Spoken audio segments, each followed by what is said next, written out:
Kad neki veliki hrvatski talent ne napravi karijeru kako smo očekivali, uvijek čujemo iste stvari. Nije imao glavu, nije dovoljno radio, prerano se umislio. Ali uzmite Alena Halilovića. Za samo 16 godina za njega su se zanimali najveći klubovi u Europi. Kad se 2012. spominjala ponuda Manchester City od 9 milijuna funti, Zoran Mamić rekao je da Dinamo za taj novac ne bi prodao ni njegovu lijevu nogu. 2 godine kasnije Halilović je otišao u Barcelonu za oko 2,2 milija eura plus bonuse, a nakon Barcelone godinama je tražio klub u kojem će konačno postati igrač kakav je trebao biti. Najlakše je reći da jednostavno nije uspio, ali kad pogledate što se desilo njemu, Mateju Delaču, Filipu Benkoviću, Marku Pijaci i ostalima, priča postaje puno kompliciranija. Neki su otišli u klubove koji ih nikad nisu ni planirali koristiti. Nekima su tijelo i ozljede uzele najbolje godine, a neke smo proglasili budućim zvijezdama prije nego što su uopće stigli postati pravi seniorski igrači. I jedan igrač iz ovog videa prošao je kroz skoro sve to. Zato ovo nije samo priča o tome tko je najveći propali talent hrvatskog nogometa. Pravo pitanje je, jesu li stvarno oni krivi?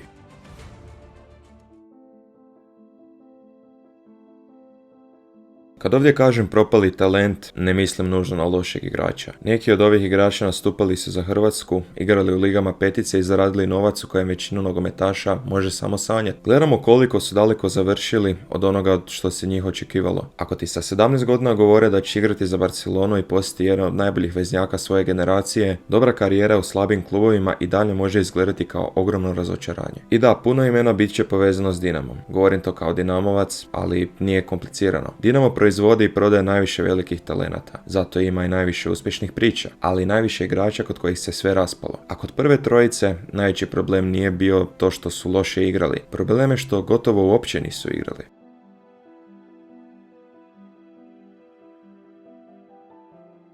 Matej Delač bio je jedan od najvećih mladih golmana u Hrvatskoj. Branio je za Inter Zaprešić, već kao tinejdžer bio blizu repke i 2010. ga je Chelsea doveo za oko 3 milijuna eura. 17 godina, Chelsea i trening uz Petra Čeha. Zvuči kao savršen početak karijere. Samo što Delač zbog radne dozvole nije mogao braniti u Engleskoj. Nije imao dovoljno nastupa za seniorsku reprezentaciju, a Chelsea ga je svejedno kupio. Nakon toga počele su posudbe. U 8 godina pod ugovorom prošao je 9 posudba i 7 država. Za Chelsea nije odigrao niti jednu službenu utakmicu. Kad je John Terry 2017. napustio klub, Delač je postao njihov igrač s najduljim stažem. Čovjek koji nikad nije branio za Chelsea, bio je najduže u Chelsea. I Delač čak nije otišao ljut. Govorio je da ne žali zbog potpisa i da se klub prema njemu odnosio korektno. Ali to je zapravo i cijeli problem. Chelsea ga nije morao loše tretirati da bi mu transfer zaustavio razvoj. Dovoljno je bilo kupiti 17-godišnjeg golmana bez pravog plana kako će ikada doći do prve ekipe. Slična stvar dogodila se i Filipu Benkoviću. Benković nije otišao iz Dinama kao neki klinac koji je odigrao 5 utakmica. Imao je gotovo 90 nastupa. Iskustvo igranja u Europi izgledao je kao stoper koji može igrati na ozbiljnoj razini. Leicester je 2018. za njega platio oko 13 milijuna funti. Ali tamo su već bili Harry Maguire, Johnny Evans i Wes Morgan. A istog dana kada je stigao Benković, Leicester je doveo i Sojunčua. Znači platiš 13 milijuna za mladog stopera i odmah ga dovedeš još jednog igrača na njegovu poziciju. Benković je kasnije odlično igrao na posudbi u Celticu, ali u Premier ligi za Leicester nikad nije dobio ni minute. Nije dobio pravu priliku. Odigrao loše i ispao iz ekipe. Pravu priliku nikad nije dobio. Ante Palaversa imao je samo 18 godina. Već je redovito igrao za Hajduk i bio kapetan Hrvatske U19. Manchester City ga je platio oko 7 milijuna funti i odmah ostavio u Hajduku na posudbi. Za City nikad nije odigrao niti minute. Nakon toga su krenule druge posudbe i stalno traženje kluba u kojem će opet redovito igrati. Delač, Benković i Palaversa završili su u Chelsea, Leicesteru i Manchester Cityu. Kad zbrojite njihove ligaške nastupe za te klubove, rezultat je 0. 0. I onda nakon svega kažemo da nisu uspjeli. Ali kako možeš uspjeti u klubu koji te nikad nije stvarno ni planirao koristiti? Kod sljedećih igrača taj izgovor ne postoji. Klubovi su ih htjeli, dobivali su minute, sve išlo kako treba, dok im tijelo nije uzelo sve.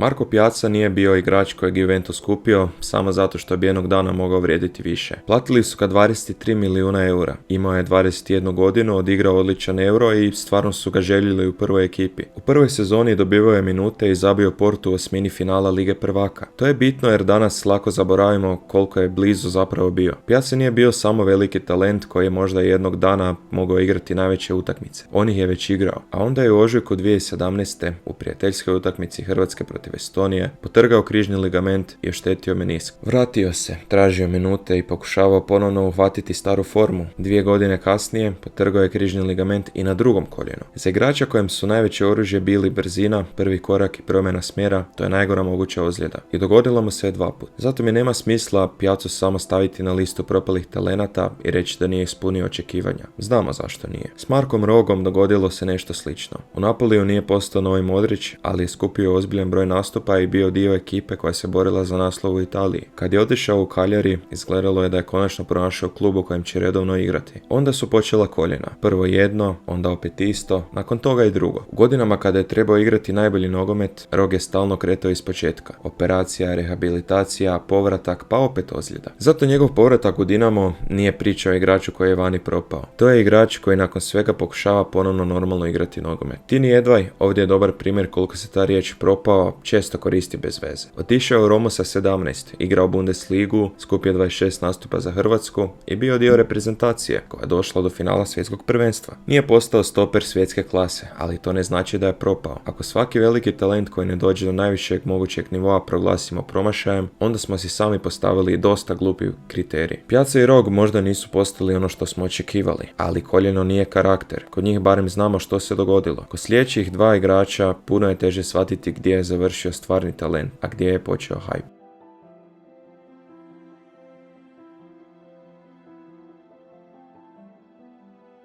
Ante Ćorić imao je oko 150 nastupa za Dinamo prije 21. rođendana. Igrao je Europu, zabio važne golove i godinama slušao da je sljedeći veliki hrvatski veznjak. Roma ga je 2018. dovela za 6 milijuna eura i dala mu 5-godišnji ugovor. Za Romu je odigrao samo 3 utakmice. Svaki put je ušao s klupe. Nakon toga su krenule posudbe, promjene klubova i pokušaji da negdje ponovno uhvati kontinuitet. U jednom trenutku više nitko nije pitao gdje će napraviti veliki iskorak. Pitanje je bilo može li uopće ponovno pokrenuti karijeru. Ali čak ni Ćorić nije imao hype kakav je imao Alen Halilović. Halilović je za Dinamo debitirao protiv Hajduka sa 16 godina i 102 dana. 10 dana kasnije je postao najmlađi strijelac u povijesti HNL-a i srušio rekord Mateja Kovačića. Sa 16 je debitirao i za Hrvatsku. Prije nego što je stigao odigrati jednu punu seniorsku sezonu, već se pričalo o Barceloni, Realu, Cityu i tome hoće li postati novi Modrić. Barcelona ga je dovela, ali je uglavnom igrao za B momčad. Za prvu ekipu nastupio je samo jednom u Kupu kralja. I tu većina priče završava. Otišao je prerano u Barcelonu, nije bio dovoljno dobar i gotovo. Ali nakon Barcelone Halilović je otišao u Sporting Gijón i odigrao jako dobru sezonu. Skupio je 36 ligaških nastupa, zabio 5 golova i pomogao klubu da ostane u La Ligi. Znači, iz 19 godina mogao je igrati pravi seniorski nogomet u Španjolskoj. Nije bio gotov. Upravo zato je ostatak njegove karijere toliko čudan. Nakon Gijona otišao je u Hamburg, zatim u Milan. Poslije toga krenuli su sve kraći ugovori i novi pokušaji da ponovno pronađe svoju igru. Gdje god je došao, prva stvar koja se odgovorila o njemu bila je ista. Bivši igrač Barcelone, nekadašnji čudor djeteta. To na početku zvuči kao kompliment, ali nakon nekog vremena postane ogroman teret. Više te ne uspoređuju s drugim igračima u ekipi. Uspoređuju te s verzijom tebe od 16 godina za koju su svi mislili da će postati svjetska zvijezda. Neću izmisliti da je bio lijen, da nije trenirao ili da nije imao glavu. Za takve priče nemamo dovoljno ozbiljnih dokaza, niti vremena. Ono što znamo sasvim je dovoljno. Otišao je Barcelonu prije nego što se stigao normalno razviti u Dinamu. Od njega smo napravili gotovo zvijezdu dok je još bio klinac. A kada nije odmah postao ono što smo najavili,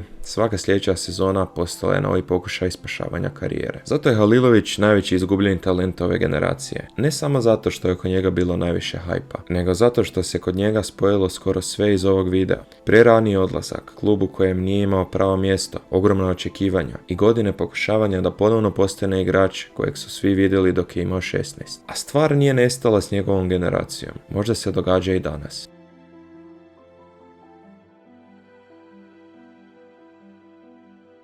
Josip Brekalo debitirao je za Dinamo kao tineđer i s 18 godina otišao u Wolfsburg za oko 10 milijuna eura. U jednom trenutku izgledao je kao igrač koji će sljedećih 10 godina biti standardan u hrvatskoj repki. I Brekalo je napravio ozbiljnu karijeru. Ima desetke nastupa za Hrvatsku i više od 100 utakmica u Bundesligi. Ali zadnjih godina više ne gledamo njegov rast prema vrhu. Gledamo stalno traženje kluba u kojem će ponovno pronaći svoju najbolju formu. Danas je u Herti, u drugoj njemačkoj ligi. To ne znači da je propao.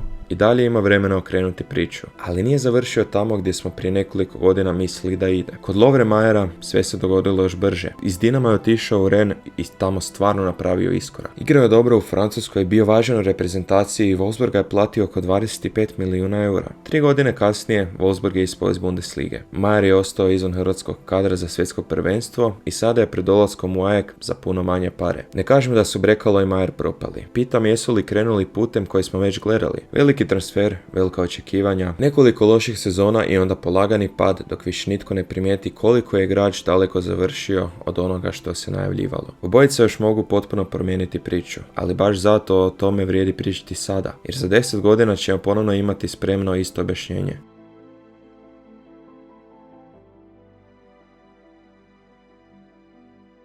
Pa tko je onda najveći propali talent hrvatskog nogometa? Ako baš moram izabrati jedno ime, to je Alen Halilović. Nitko nije imao veće očekivanja, nitko nije tako rano gurnut među najveće. I rijetko je koji igrač završio toliko daleko od onoga što mu se predviđalo. Ali nakon svega, ni sam naslov ovog videa nije potpuno pošten. Piazza i Rog nisu propali talenti, njima su karijere promijenile ozljede. Brekalo i Majer još nisu završili svoje priče. Delač, Benković i Palaversa nisu samo podbacili. Kupili su ih klubovi koji za njih nisu imali pravi plan. Naravno da su i igrači odgovorni za svoje odluke, treninge i igre. Ne možemo za baš sve kriviti klubove, menadžere i medije, ali skoro sve ove priče imaju jednu istu stvar. Igrač ima 17 ili 18 godina, odigra nekoliko odličnih utakmica, proglasimo ga budućom zvijezdom, a onda dođe veliki transfer i svi slavimo koliko je novaca klub zaradio. A gotovo nitko ne pita hoće li taj klinac tamo stvarno igrati. Kad se nakon toga karijera raspadne, puno je lakše reći da nije imao pravi mentalitet, nego priznati da možda nikad nije dobio normalnu šansu. A sljedeći igrač koji će završiti u ovakvom videu vjerojatno već igra. Možda ima 17 godina, možda ga već zovemo novim Modrićem i možda ćemo za 2 godine ponovno slaviti kad ode u veliki klub kojem uopće ne treba. Koji je igrač iz ovog videa najmanje kriv za to kako mu je završila karijera? Ako volite ovakve analize i